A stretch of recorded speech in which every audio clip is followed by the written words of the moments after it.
Halo guys, selamat datang dalam program Niatin Selangkah. Dan hari ini kita akan ngobrolin soal motivasi ya. Sebelumnya kenalin dulu nih kakak, namanya? Nama kakak Diana. Biasanya orang manggilnya Kak Didi. Profesi sekarang sebagai apa nih, kalau boleh tahu? Adalah pengelola tempat makan. Nah, jadi di situ kita menerima order, menyiapkan sesuai dengan orderan yang datang ke tempat kita. Pernah nggak sih kepikiran cita-citanya kakak waktu kecil itu kan masih belum kelihatan ya, suka masak gitu, atau udah kelihatan nih? Kalau kelihatannya mungkin kita bawaan di rumah ya. Jadi mungkin sepertinya tidak ada imajinasi bahwa kita akan punya seperti ini.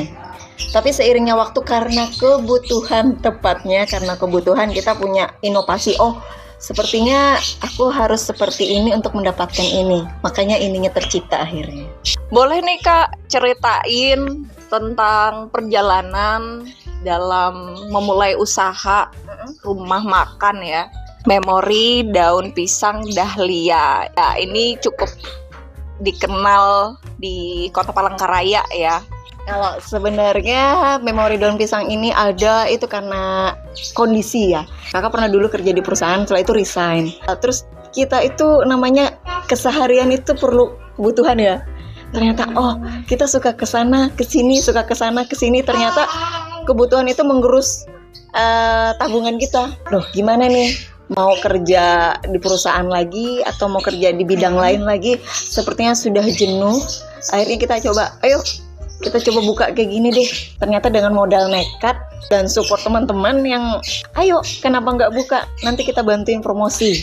Oke, kita buka dengan modal yang kata orang itu rumah makan itu beda ya dengan kita buka untuk layanan orang banyak ya.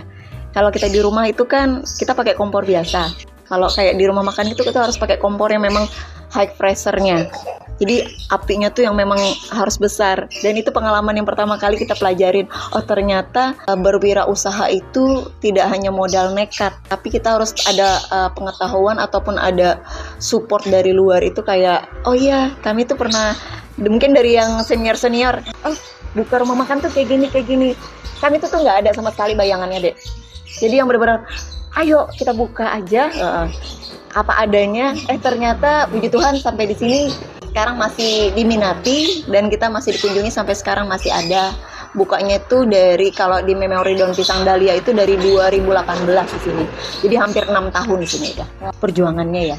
Ada nggak ketika sebuah usaha yang baratnya modal nekat gitu, tiba-tiba ngalamin hambatan-hambatan atau kegagalan gitu? Apa aja sih yang terjadi dalam 6 tahun itu? Yang namanya usaha itu pasti ada naik turunnya. Kata orang tuh kayak roda ya. Kadang kita bisa di atas, kadang bisa di bawah. Posisi roda yang kakak alamin pada saat itu, yang menurut kita tuh butuh perjuangan tuh pada saat kita terserangnya COVID 2020 ya, yang benar-benar yang udah benar-benar yang kita langsung lockdown, yang di situ yang kita benar-benar tidak boleh terima orang makan di tempat. Jadi spesial cuman take away aja. Take away pun, dan lucunya di situ ada yang minta disterilkan. Gimana dong? Makanan disterilkan. Kadang kita putar otak ya. Ya Tuhan, gimana ini makanan disterilkan? Jadi di situ yang buat kita tuh yang pacuannya tuh supaya tetap bertahan dan survive sampai saat ini dan kita masih ada. Itu mungkin di situ yang sebagai seorang wirausaha tuh kita harus punya inovasi. Gimana cara menyelamatkan diri kita dari keterpurukan dan supaya nggak hilang dari peredaran. Oke, ini tadi sebelumnya awalnya buka itu dengan nekat seperti itu. Nah, ini nekatnya sendirian atau bareng-bareng nih? Awal-awal buka tuh kita barengan sama teman. Jadi karena kita keluar pada saat itu resign, masing-masing kita jalan nih. Oh ya udah, kita udah kayak luntang-lantung kemana-mana, udah nggak tahu arah kayak gitu, jenuh mau kerja di perusahaan lagi.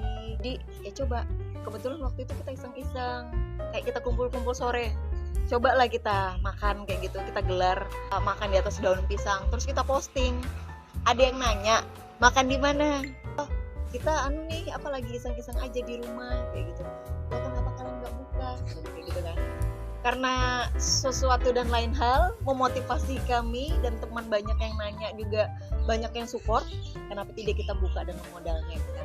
Dan karena kebutuhan juga, karena itu tadi tabungannya udah mulai tergerus, ya udahlah akhirnya kita putar otak, kita join bertiga.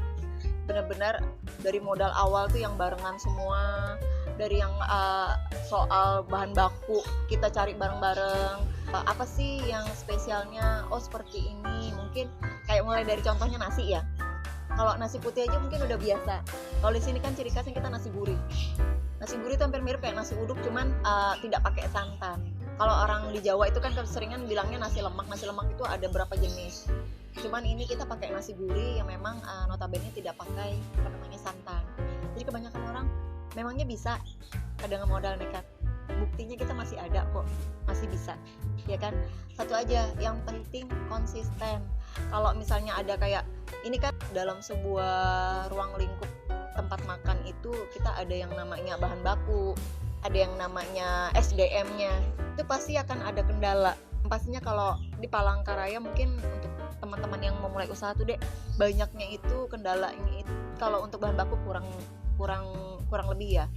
Yang paling banyak itu SDM-nya.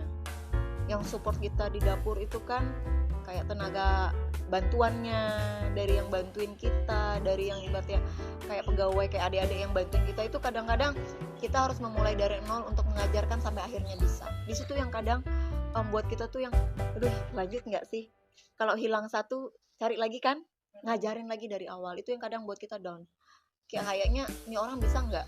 Tapi kadang-kadang yang tidak kita yakini bisa, ternyata dia bisa, karena satu, modal nekat dan modal mau belajar. Ketika mengawali tuh berdirinya bersama-sama dengan teman-teman, ada berapa orang nih? Okay. Lalu apakah tetap bersama di tahun sekarang gitu, 2024 ini ya? Jadi memang awal buka itu kita barengan bersama teman 3 orang ya. Jadi kita bukanya itu di satu tempat, kita tuh cuma nyewa di lapak kecil di depan rumah. Jadi kita bertiga. Ini untuk posisinya kita joinnya itu dari mulai 2016, 17, awal 2018 itu bulan Agustus kalau nggak salah kita udah buka masing-masing. Jadi yang di Raja Wali sendiri, yang di Kinibalu join bareng temannya, yang di sini saya sendiri kayak gitu join nggak ada join sih, sekarang joinnya sama suami gitu. Itu kenapa tiba-tiba memutuskan untuk masing-masing? Dan apakah ada ciri khas masing-masing kayak gitu ya, dengan owner yang berbeda-beda? Jadi kalau untuk nama brandnya itu sama tetap, dan itu cuma boleh kalian bertiga yang pakai kayak gitu. Cuman seiringnya perjalanan kemarin itu kenapa bisa masing-masing, mungkin kita punya resolusi, oh ya kita udah belajar cara mengelola suatu tempat bersama-sama. Nanti untuk ini kita bisa berkembang lagi kayak gitu. Jadi berkembang, jadi kita membuka, akhirnya melebarkan sayap lah bahasanya ya. Satu di cabang sini, satu di cabang sini, satu di cabang sini kayak gitu. Jadi untuk Memori Daun Pisang Dahlia itu posisinya kakak sendiri kayak gitu yang mengelola. Ini kalau untuk dari income tuh share income tidak ada lagi. Ilmunya itu kita mengembangkannya setelah kita mendapatkan di awal kayak gitu. Ibaratnya kayak nanam bibit kayak gitu. Jadi udah berakar, anak-anaknya udah tumbuh. Jadi anak-anaknya kita kembangkan ya kalau di Memori Daun Pisang ciri khasnya apa sih? Oh seperti ini kayak gitu. Kayak misalnya kita ada kremesannya gitu. Kalau yang di Raja Wali seperti apa? Mungkin ada kuahnya ini kayak gitu. Kayak misalnya sop buntut. Kalau yang di Kinibalu mungkin ada sayur asam. Untuk yang baru mengawali mau membuka suatu usaha, misalnya seperti kakak tadi ya, dengan teman-teman, ada ikut kursus atau memang belajar bareng-bareng gitu sama teman-temannya gitu. Terus kalau sekarang gimana sih buat kakak ngembangin diri atau versi kakak deh? Ya kalau misalnya kayak Memori Daun Pisang Dahlia tuh awal-awalnya kadang kita termotivasinya itu untuk penempatan harga. Kalau kita itu paketan di sini, kayak nasi, lauk pauk itu jadi satu paket harganya, nggak yang kata orang misah-misah. Lauknya sendiri, nanti ada tambahan nasi. Jadi kita tuh ngikutin pasaran. Jadi kita bisa nentuin harga seperti apa. Dan tiba-tiba kayak kemarin awal tahun 2021 2022 gitu, tiba-tiba kita yang biasanya beli ayam itu harganya segini nih, tiba-tiba harganya langsung melonjak kan. Jadi kita bingung nih ngasih harga. Nah, di situ awalnya kita cuma nasi gurih aja, kayak ada lauknya tahu tempe, lalapan. Nah, itu untuk menentukan sebuah harga kalau misalnya kita naikkan. Kita sharing sama teman. Kira-kira kalau kalian sebagai pembeli itu kalau misalnya harga naik nih dengan konsep yang sama, kalian bakalan kecewa apa enggak? Jadi kadang mereka bilang, sebenarnya sih kalau mau dinaikkan bisa, cuman kasih sesuatu yang berbeda.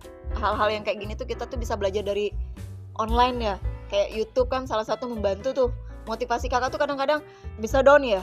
Tapi untuk menaikkan lagi motivasi tuh kita bisa sharing atau misalnya artikel-artikel online yang oh ya untuk UMKM yang kadang naik turun tuh seperti apa untuk mensupportnya. Kita kepengen naik untuk harga, tapi nanti disanggah gitu, kok naik sih harganya, bentuknya sama aja gitu. Nah, berawal dari situlah yang nasi biasa yang kakak hadirkan sekarang itu pakai kremesan. Dengan kenaikan itu orang tuh bakalan kecewa apa enggak gitu. Jadi kakak untuk menutupi rasa kecewa itu kakak kasih inovasi sedikit bumbu-bumbu berbeda dari packaging makanan kita. Jadi kita kasih kayak kremesannya. Jadi mungkin di situ yang membuat kita tuh seorang wirausaha tuh putar otak. Gimana sih kalau naik harga tapi orang tuh nggak kecewa gitu. Kayak patin goreng, nasi gurih, kremesan. Tapi dari harga yang semula seharga segini, di tahun berikutnya kita naikkan. Jadi pada saat dinaikkan orang tuh yang, maaf ya bu naik, oh nggak masalah katanya kayak gitu. Ternyata mereka ngelihat dari sisi lain, ternyata tuh ada dalam satu paketan itu yang membuat sorot mata mereka tuh beda. Nggak masalah lah naik, tapi kita merasakan ada kejutan rasa lain yang kita sajiin di sajian kita tuh, kayak misalnya tambahan kremesan. Oke. Ketika membuka rumah makan Memori Daun Pisang ini kan bertiga ya. Iya. Kalian itu memulainya dengan cara memang ikut les, ikut kursus kah? Bertiga-tiga ini atau memang ada yang punya keahlian khusus gitu di bidang koki gitu, siapa tahu kan. Untuk sebenarnya yaitu tadi modal nekatnya itu kita sebenarnya pada dasarnya mungkin bawaan masing-masing ya, ada bagiannya. Jadi ada yang bisa masak nasi, oh ya masak nasi itu kita nasi gurih, pauk-pauknya nanti siapa yang bisa ngebumbuin, bagian minum siapa yang bisa kayak gitu, yang sedikit tahu, karena kita bertiga itu pada saat itu tuh punya sukanya masing-masing apa kayak gitu. Kita tuh memang pure kebiasaan kita yang ibaratnya kata orang tuh yang masih yang ecek-ecek tapi dinekat-nekatin kayak gitu. Itu dasarnya kemarin tuh. Jadi awal-awalnya kayak bumbu kita sempat obrak-abrik pada saat buka, oh ya bumbu kita tuh seperti ini. Jadi pada saat berjalannya kayaknya kita ganti pola deh cara pembumbuannya atau cara masaknya. Karena kan dengan masak yang untuk rumahan dengan yang untuk orang banyak tuh kan beda. Bedanya tuh dalam artian tuh kayak gini. Kayak misalnya untuk kompor aja. Kompor tuh nggak bisa untuk kompor rumahan. Kami pakai bawa kompor rumahan. Seharusnya masaknya itu orang makan 15 menit, orang nunggu hampir 45 menit. Ih gila lama banget ya. Orang awam yang menjadi harus profesional karena kita udah berani buka tempat makan dan menerima orderan orang, berarti kita harus ada inovasi kita. Ternyata tuh nggak cuman itu gitu, kecepatan, ketepatan, terus rasa, semuanya ternyata harus kita cek. Dan itu kemarin kita nggak malu nanya nih, apa yang kurang nih? Oh kurang di ini nih Ken, misalnya dikurang ini nih Cu, kurang di ini nih Kak, oh seperti itu. Jadi kita tuh tidak menutup masukan orang kayak gitu. Oh gitulah, maaf lah Mina kalau misalnya ada yang kurang. Oh ya Ken, ditambah ini lagi. Jadi basicnya awalnya tuh di situ.